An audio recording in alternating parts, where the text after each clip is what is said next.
Hello tanks and tankettes, and welcome to a video, the first in, well, nearly 3 weeks at this point. If you don't follow me on social media or Patreon or whatever, then you might not be aware of the reason. Basically, I started on some new antidepressants, and as is so often the case, there were some side effects. Still are some side effects, in fact, but it's sort of smoothing out a little bit, and we're still in that period of figuring out whether these are the right pills for me or not. In the meantime, well, I've streamed a little bit, but there's also been some fairly major stuff happening both in warships and tanks. Warships I'm not covering today, but of course there's been the carrier rework, which has been pretty huge. It's been the equivalent of the artillery rework in terms of its scope, and the balance is all over the place at the moment. They're still flailing around, there's not really a nice way to say that, but flailing around a little bit in terms of trying to find a balance for this new mechanic that they've introduced to the game. And I think it might take a little bit of time, and I think people are going to have to be a bit patient. On the other hand, in World of Tanks, we have another new thing that has come out in quite a well fleshed out state in comparison, but it's not quite as revolutionary, it's not quite as big a change. It is the introduction of wheeled vehicles. Now, we already did sort of have them introduced in the form of a premium tier 8 of the Panhard EBR that you also find at tier 9 and tier 10 on the regular tech tree. There's another bunch besides that, going from tier 6 coming off the ELC. And if you were a fan of the old ELC, and in fact if you were a fan of the old fast scouts like the A20 and the T50-2, then these really should be your cup of tea, because it brings back active scouting to the game in a way that hasn't really been in the game for quite a long time. There's several new things about them as well, as they're just being vehicles with wheels.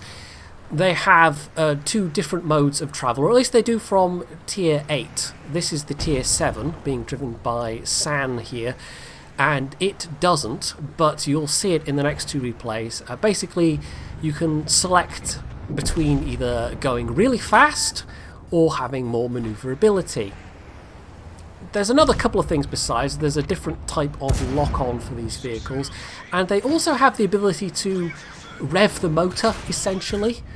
You can, well, just do just that. You can go from a standing start and accelerate really quite quickly indeed, more so than if you were just accelerating normally with a tracked vehicle. There is one other characteristic as well, and you'll see it in all of these replays. The HE has quite a lot of penetration. We're talking around the amount of the 105mm guns you find on some of the German lights, that level of pen.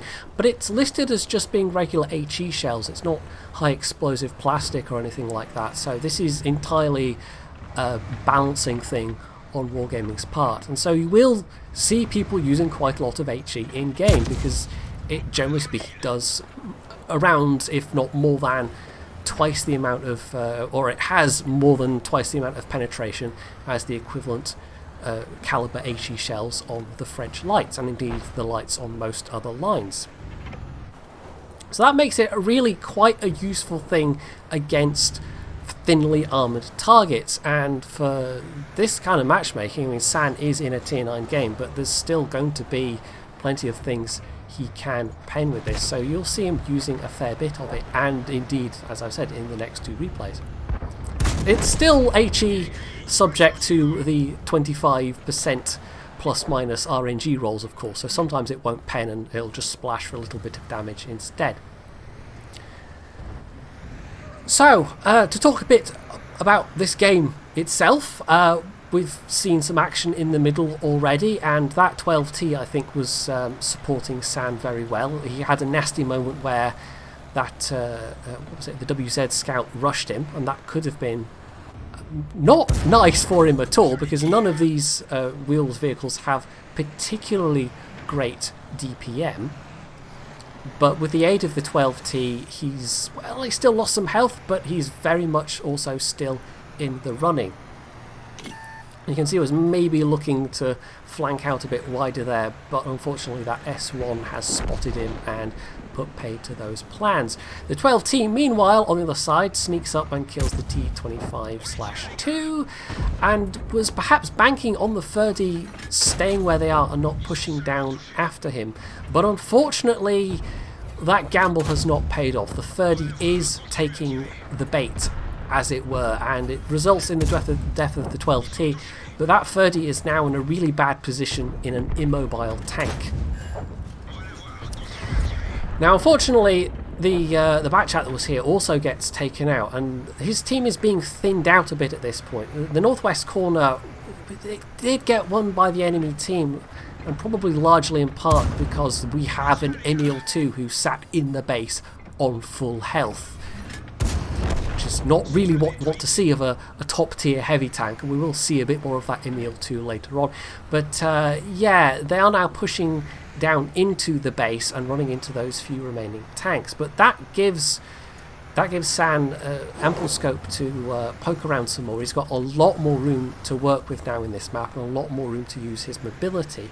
He comes up here to have a little peek and see if he can hit anything from this position, but there's nothing to be spotted, so he turns back round the way he came and pops down into the valley just in time to get into, well, the render range of the things that are pushing down now on his base, but he can't actually get shots from here. And I think at the moment he's probably most concerned about the missing Batchat 25 AP from the enemy team, who could potentially get in with one shell. In fact, they'd be very likely to get in with one shell, but of course, even if they don't, they've got an auto-loader, so yeah, he's clearly very worried about that.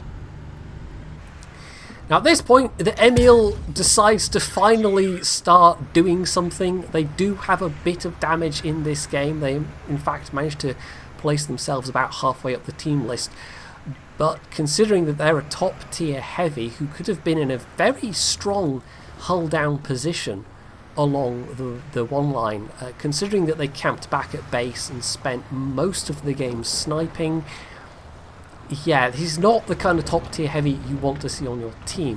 But they have at least driven forwards at this point. They have some health to work with, so they can take some hits because San can't.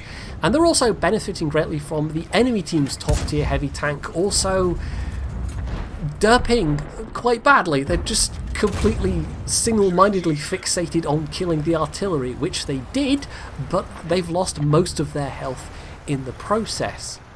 And it's now come down to a 2 versus 2, where one of the two on the enemy team is an artillery, and the remaining 2 tanks are, well, reasonably healthy and also quite mobile. And there's also a fair bit of time left in this as well, so as we've come down to this, although the Emil 2 hasn't really helped the team that much, the fact that they are alive and have the health to take the hit at this point is basically clinched this, because if it came down to San versus that T10 alone, then he'd have been in real trouble, because the T10 would have been spotting him for artillery, and he'd have had to risk taking the hit.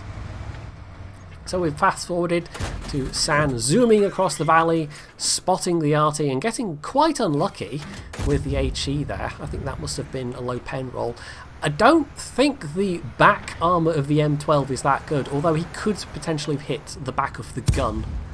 That might have done it and only given him a bit of splash damage. But as he gets a bit closer, the M12 was trying to set an ambush in that bush, but they didn't really have the time to sit and take the shot, so the RNG was on San's side and he gets to take the final kill. So all in all, a very good showcase of the abilities of this tank.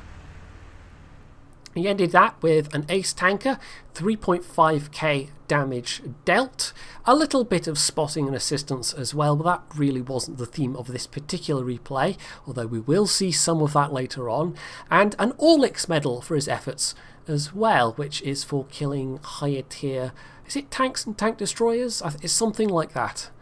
Or is it killing higher tier mediums? I can't remember. There's a couple of different medals along that theme, and I can never keep them straight in my head.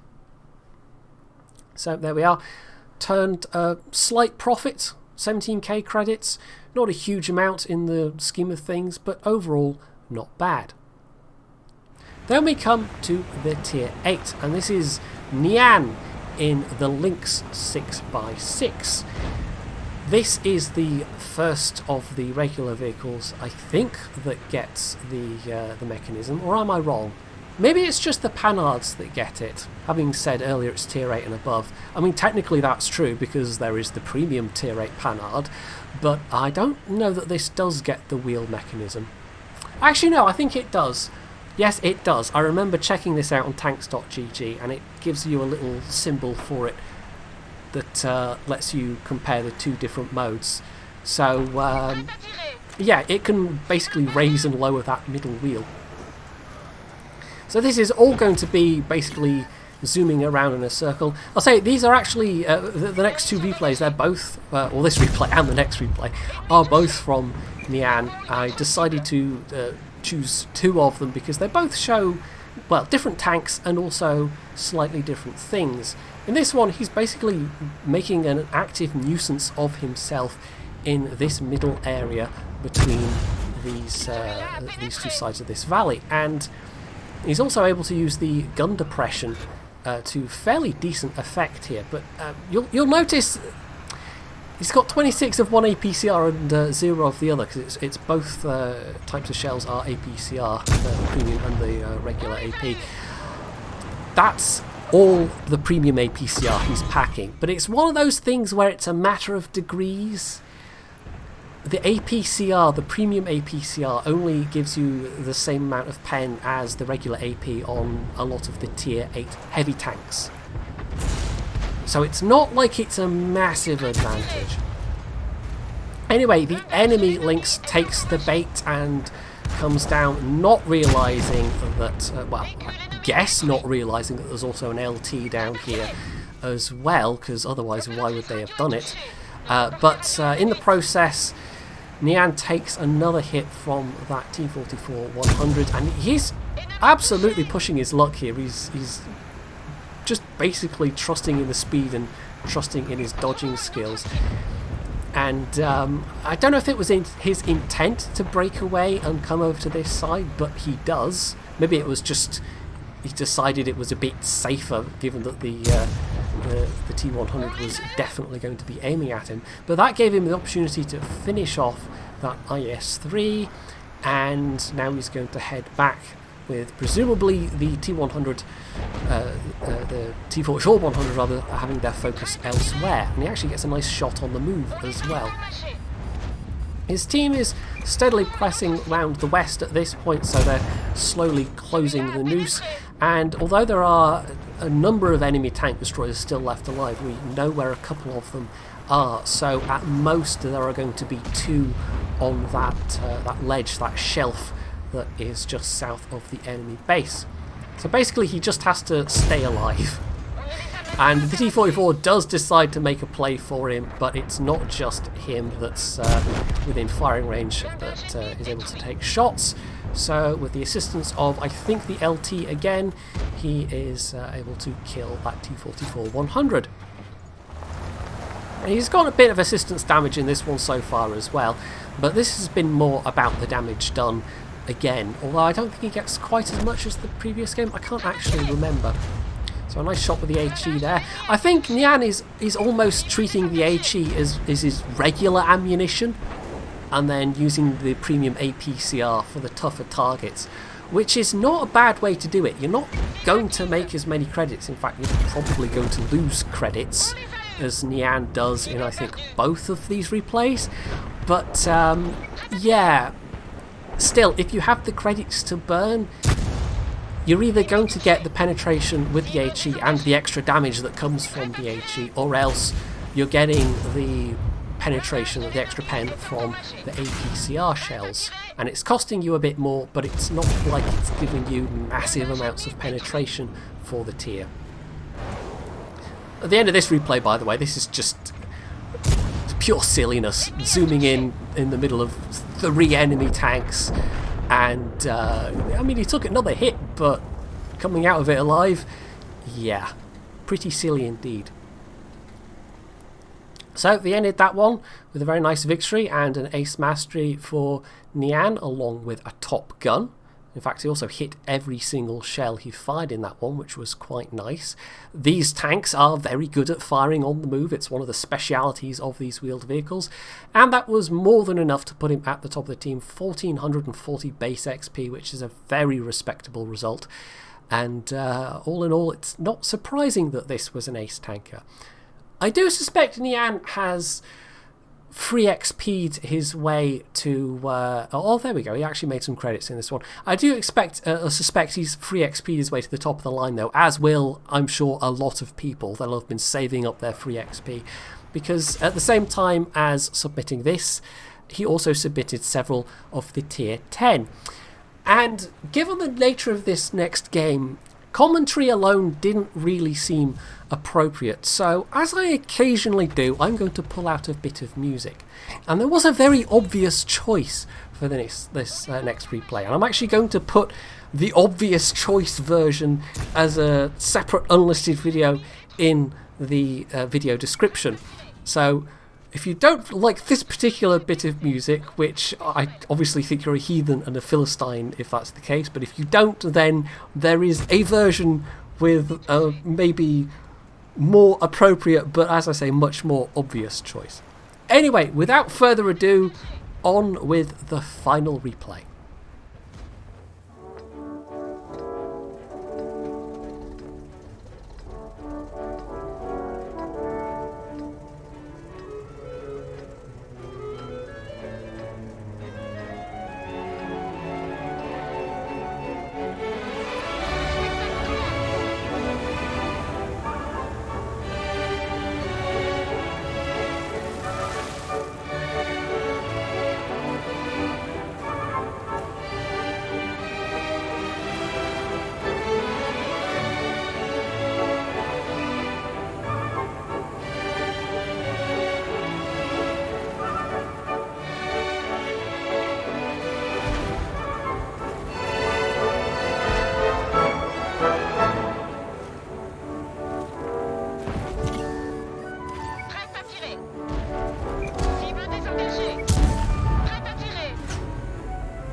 So there we go. As the Tchaikovsky fades away, we come to the conclusion of this game, where we've pretty firmly won. Well, the royal we, Nian and his team have pretty firmly won. And as you can see from the in-game counter, that's a pretty respectable amount of spotting damage. But as it turns out, it's even more than that. For some reason, the replay, the in-game counter wasn't quite recording all of it, so it was actually 9,363 spotting and assistance, plus the 638 damage he did himself. That came to over 10,000 combined damage done. That was old school. That was really old school in terms of just whizzing around and spotting all the things and getting all of the spotting damage. And as he fired not a lot of shells, he actually, again, made some credits. So I was dead wrong about him losing credits. I completely made that part up. Well done me. That was a complete failure of, you know, everything in my head, as is so often the case. But I'm a bit rusty at this, so you'll forgive me, right? Well, hell, even when I'm not rusty, I make mistakes like that all the time.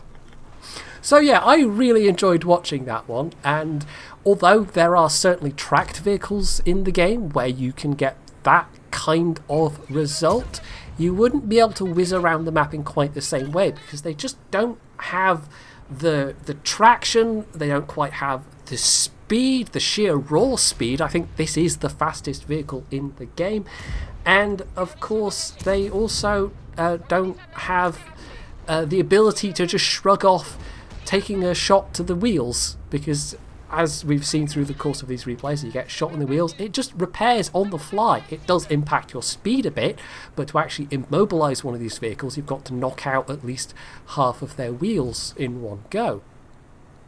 So yeah, I might have to give these a go myself. These look like they might be fun, and I highly suspect you'll start to see plenty of replays appearing on various people's channels where there are all sorts of hijinks had with these new wheeled vehicles. I think they are quite a positive addition to the game, because they bring back something that's just not been in the game for a long time, and also they just look like so much fun. So yeah, a big thumbs up on that one, Wargaming. There are still all kinds of other problems with World of Tanks, of course, but this is a really nice addition to the game. So I'm going to wrap this one up by actually giving a note of thanks to my patrons who've been very patient throughout all this, and have continued to support me all the while, because as I like to occasionally point out, it's Patreon that keeps me going as a going concern.